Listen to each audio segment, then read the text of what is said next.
হরে কৃষ্ণ। দেখো দিদি ভাইরা, আমি অর্চনা, আমাদের শাশুড়ি বৌমা রান্নাঘরে। আজ আমি রোজগারের মতো একটা রেসিপি নিয়ে চলে এসেছি। আমি লাউয়ের ধোঁকা করব নিরামিষে। এ দেখো, ছোলার ডাল 2 ঘন্টা আগে ভিজিয়ে রেখেছিল, বেটে নিয়েছি। আর এই দেখো, লাউটা আমি গ্রেট করে নিয়েছি। লাউটা নেবো। আমি কড়াতে একটা তেল বসিয়ে দিয়েছি, দিয়ে আমি এই ডালটা দিয়ে আর ওতে লাউ দিয়ে আরও কিছু উপকরণ দিয়ে তোমাদেরকে পুরো ভিডিওটা দেখাবো। তোমাদের যদি ভালো লাগে লাইক কমেন্ট শেয়ার করবে, আমাদের চ্যানেলটা সাবস্ক্রাইব করে নেবে, তাহলে নিত্য নতুন রান্নার রেসিপি গল্প দেখতে পাবে। ফেসবুক থেকে দেখলে আমাদের চ্যানেলটা ফলো করবে, একটা লাইক দিবে, সকলের সঙ্গে শেয়ার করবে। তোমরা কে কোথা দিয়ে ভিডিওটা দেখছো আমাদের কমেন্টে লিখবে, তাহলে ধন্যবাদ জানাতে সুবিধে হবে। আমার রেসিপিটা দেখবে, যদি ভালো লাগে তাহলে এই নিরামিষের দিনে এইভাবে করে খাবে, ঠাকুরকে ভোগও দেওয়া যাবে। দিয়ে কেমন হয়েছে কমেন্টে লিখবে, তাহলে ধন্যবাদ জানাতে সুবিধা হবে। দেখো, আমি লাউগুলো নিচুড়ে দিয়ে দিয়েছি।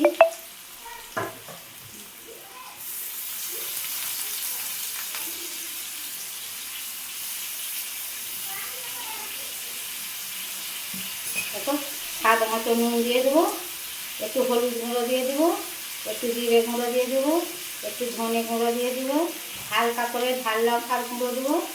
দিয়ে আমি এই মশলাটাকে একটু টাইট করে নেবো, নিয়ে তোমাদেরকে আবার দেখাবো। ডালটা আমার নাড়া হয়ে গেছে। দেখো, ওপর থেকে আমি জিরে ভেজে রেখেছিলাম, জিরে ভাজা গুঁড়ো দিয়ে দেবো। দিয়ে ভালো করে নেড়ে তোমাদেরকে আবার দেখো। দেখো দিদি ভাইরা, আমি একটা কড়া বসিয়ে দিয়েছি, কড়ায় তেল দিয়েছি।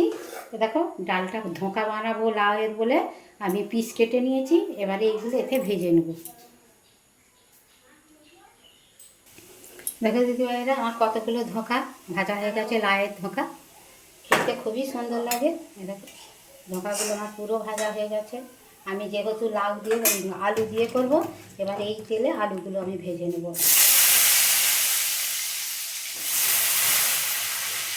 আলুগুলো ভাজি, ভেজে তোমাদেরকে দেখাবো। দেখো দিদি ভাইয়েরা, আমি ধোঁকার তরকারিটা করার জন্যে আমি একটা মশলা বেটে নেব। দেখো, একটু আদা দিয়ে দেবো, এরকম একটু পোস্ত আছে, এই যে পোস্ত 2 চামচ দিয়ে দেবো। এখানে সাদা তিল দিয়ে দেবো। এখানে টমেটোটা দিয়ে দেবো, টমেটোটা ঘুরিয়ে নেবো। দেখো, এঁতোটা ফেলে নিয়েছি, এঁতোটা সকলের সহ্য হয় না এখন, এই জন্য এঁতোটা ফেলে দিয়েছি। দিয়ে টমেটোটা ঘুরিয়ে এতে মশলাটা ঘুরিয়ে নিয়ে তোমাদেরকে আবার দেখাবো। দেখো, এতে একটু টক দই দিয়ে দেবো, একবারে টক দই দিয়ে ঘুরিয়ে নেবো। দিয়ে ঘুরিয়ে নিয়ে তোমাদেরকে আবার দেখাবো। দেখো দিদি ভাইরা, আলুগুলো আমি পুরো লাল লাল করে ভেজে নিয়েছি। দেখো, পুরো ভাজা আলুর মতো। আলুটা এইভাবে সুন্দর করে ভাজা হলে পরে তরকারিতে আলু বেশি সেদ্ধ হতে দেরি হবে না, তাড়াতাড়ি সেদ্ধ হয়ে যাবে। আমি আলুগুলো তুলে নিয়ে তোমাদেরকে আবার দেখাবো। দেখো দিদি ভাইরা, কড়াতে আমি একটুখানি তেল দিয়েছি, অল্প তেল ছিল আর একটু দিয়েছি। আমি সাদা জিরে একটু দিয়ে দিয়েছি, একটা শুকনো লঙ্কাকে ছিঁড়ে দিয়ে দিয়েছি, একটা তেজপাতা দিয়ে দেবো।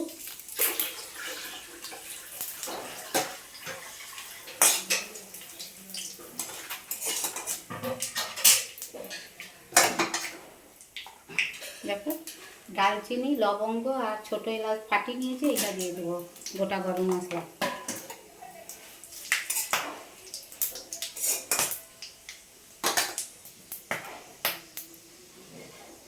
দুটো ক্যারি পাতা ছিল, দিয়ে দিয়েছি।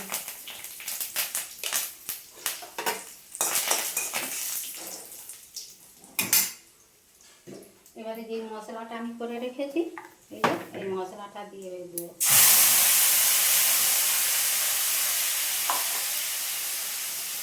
একটু লাল লঙ্কার গুঁড়ো দিয়ে দেবো কালারের জন্য।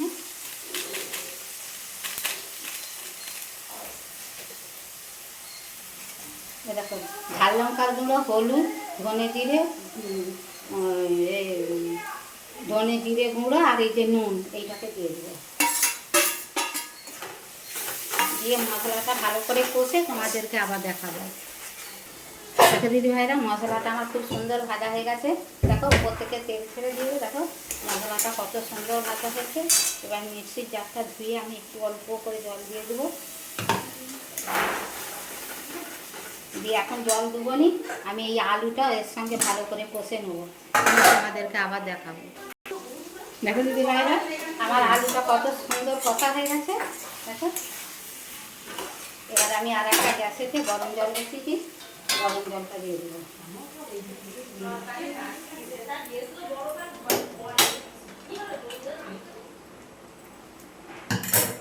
দিয়ে তোমরা যে যার পরিমাণ মতো জল দিবে। আর ওটা সেদ্ধর মতো আমি জল দিয়েছি। দেখো দিদিভাইরা, আমার আলুটা লাল লাল করে ভাজা ছিল বলে আলুটা খুব সুন্দর সিদ্ধ হয়ে গেছে, দেখো নরম হয়ে গেছে। দেখো তবে ঝোল থাকবে, ওতে ধোঁকাটা দিতে পারে। দেখো তরকারি ব্যালেন্স রাখার জন্য আমি হালকা করে চিনি ছড়িয়ে দেবো।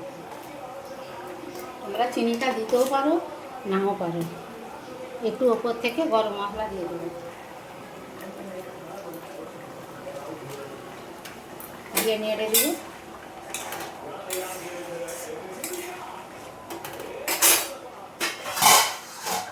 এবারে দেখো যে ধোঁকাটা ভেজে রেখেছেন ওই ধোঁকাটা দিয়ে দেবো।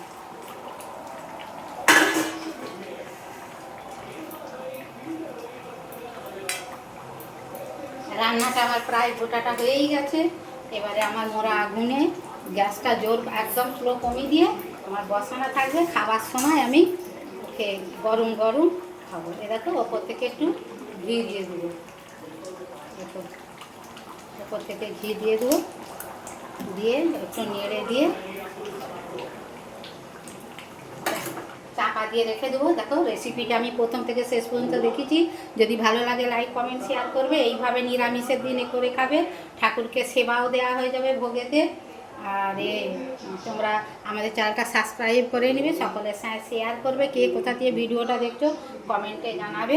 হরে কৃষ্ণ, রাধে রাধে।